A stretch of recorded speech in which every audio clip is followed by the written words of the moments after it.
অর্থনীতি ভঙ্গুর হওয়ার অনেক কারণ আছে। আমাদের দুর্নীতি, ফরেন ইনভেস্টমেন্ট সেরকম আসেনি। আমাদের এই বাংলাদেশে যে ব্যবসার পরিবেশ বা ইনভেস্টমেন্টের পরিবেশ, সেই পরিবেশটা আমাদের যারা ট্রেড পার্টনার, আমাদের যারা ডেভেলপমেন্ট পার্টনার, তাদের জন্য অনেক সময় অনুকূলে ছিল না। সেই কারণে তারা অনেক সময় কিন্তু আমাদের বিশেষ করে 10-11 বছরে আমাদের এখানে ইন্ডাস্ট্রিয়ালাইজেশন অনেক কমে গেছে, ইনভেস্টমেন্ট অনেক কমে গেছে। সেই জায়গাটায় আমাদের এখন কূটনীতির জায়গায় আমাদের অনেক কাজ করার আছে। সবচেয়ে যেটা আমি মনে করি যে এখন আমাদের বিশ্বায়নের যুগে মেইন ডিপ্লোমেসিটাই হচ্ছে আপনার ইকোনমিক ডিপ্লোমেসি, অর্থনৈতিক ডিপ্লোমেসি।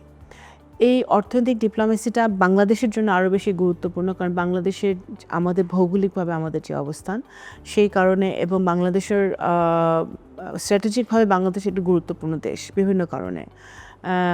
সো বাংলাদেশের অর্থনীতি যদি আমরা আরও গড়ে তুলতে চাই, উচ্চ শিখরে নিতে চাই, মানুষের যদি ভাগ্যের পরিবর্তন করতে হয়, তাহলে আমাদের কূটনীতিটাও ওই জায়গায় নিতে হবে। মাননীয় প্রধানমন্ত্রী যেটা বলেছেন, আমাদের ইশতেহারও সেটা আছে যে সবার আগে বাংলাদেশ ফার্স্ট। তার মানে আমাদের প্রায়োরিটি যে কোনো দেশের সাথে আমাদের দ্বিপাক্ষিক বা মাল্টিল্যাটারাল যেই সম্পর্কগুলো আছে, সেই সম্পর্কগুলো আমরা রাখবো, বাস্তবায়ন করব, কিন্তু সেটা বাংলাদেশকে প্রথম রেখে, বাংলাদেশের মানুষের স্বার্থকে প্রথম রেখে।